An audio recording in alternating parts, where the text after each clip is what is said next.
of zero COVID policy. Zero COVID policy. There are constant lockdowns and mandatory PCR tests around every corner. Fences to stop people leaving their flats. Using bicycle locks and padlocks just to keep people in.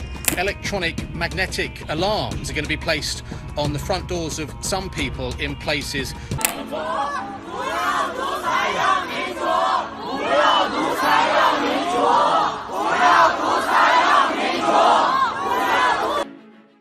Shanghai protesters, angered by strict antivirus measures, called for China's powerful leader to resign, an unprecedented rebuke as authorities in at least 8 cities struggled to suppress demonstrations Sunday that represent a rare direct challenge to the ruling Communist Party.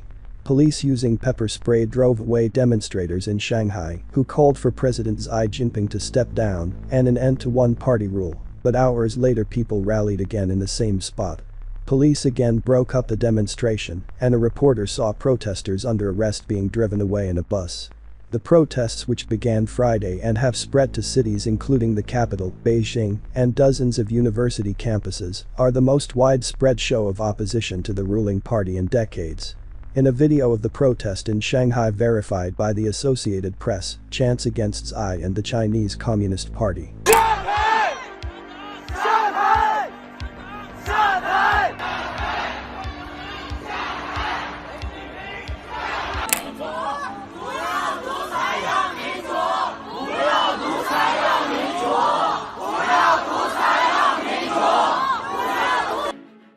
Xi, China's most powerful leader in decades, awarded himself a third 5-year term in October as leader of the ruling party.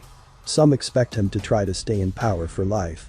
3 years after the virus emerged, China is the only major country still trying to stop transmission of COVID-19. Its zero-COVID strategy has suspended access to neighborhoods for weeks at a time. Some cities carry out daily virus tests on millions of residents. That has kept China's infection numbers lower than those in the United States and other major countries, but public acceptance has worn thin. People who are quarantined at home in some areas say they lack food and medicine. One of the world's richest cities, residents scream, "Give us food." Last week they were so hungry they ransacked a grocery store. The world's third largest city remains in lockdown. 25 million residents ordered confined to their homes. They're using bicycle locks and padlocks just to keep people in. You're shut in. There's like a paper barrier keeping you from exiting, going to the food market. I can't go outside that door. There's a seal.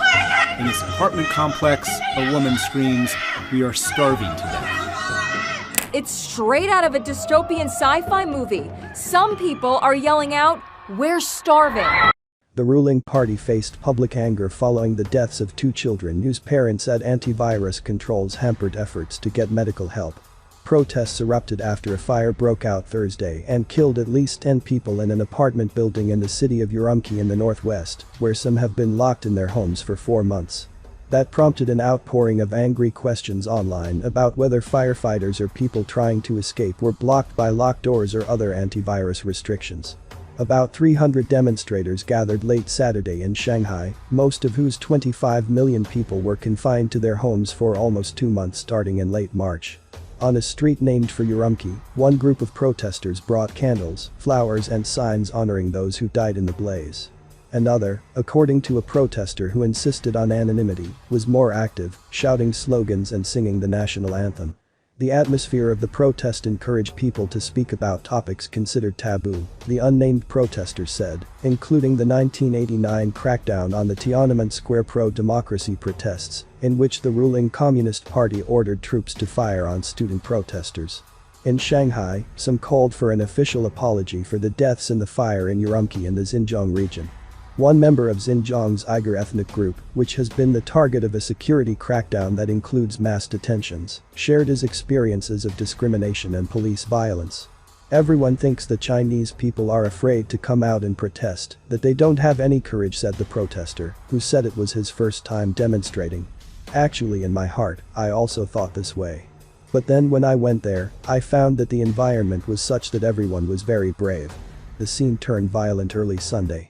Hundreds of police broke up the more active group before they came for the second, as they tried to move people off the main street.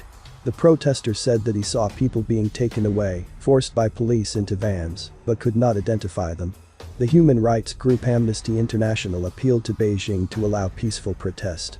The tragedy of the Urumqi fire has inspired remarkable bravery across China, the group's regional director, Hannah Young, said in a statement.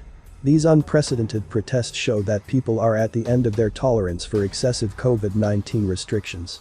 Urumqi and a smaller city in Xinjiang, Korla, eased some antivirus controls in what appeared to be an attempt to mollify the public following Friday's protests. Markets and other businesses will reopen in areas deemed at low risk of virus transmission, and bus, train and airline service will resume, state media reported. They gave no indication whether residents in higher risk areas would be allowed out of their homes.